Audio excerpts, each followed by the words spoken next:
Salve galera, hoje eu trago aqui para vocês um plugin que vai facilitar muito a você que não entende de compressor.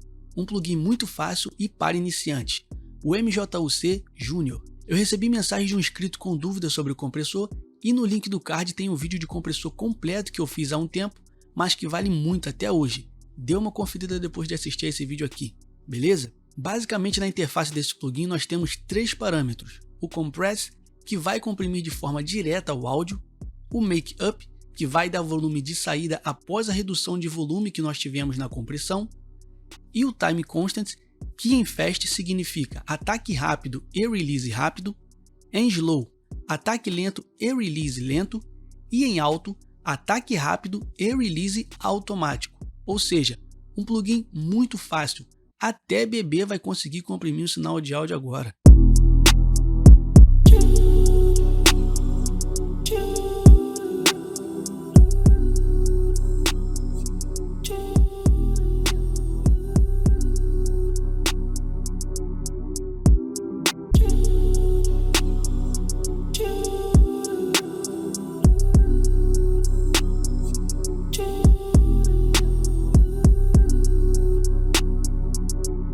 Viram como é fácil de mexer nesse compressor? Eu já aproveito aqui para te convidar a se inscrever no canal e deixar o seu like, porque isso informa ao YouTube que o meu conteúdo tem te ajudado, aí o YouTube me ajuda.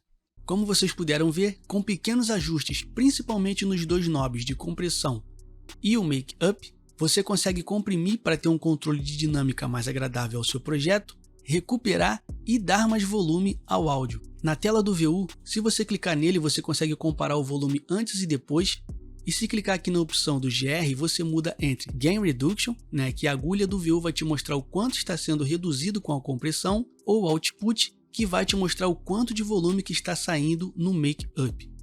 Aqui abaixo nós temos o Power, que é um bypass, onde você liga e desliga o plugin para ver o resultado geral do que foi feito. Enfim, um plugin bem fácil de entender, de mexer, muito funcional e com um ótimo resultado de compressão. Assiste ao vídeo que está aí no card, que eu falo sobre todos os parâmetros do compressor estoque e é de fácil entendimento, beleza? Então eu espero que vocês tenham gostado e até nosso próximo conteúdo e tamo junto!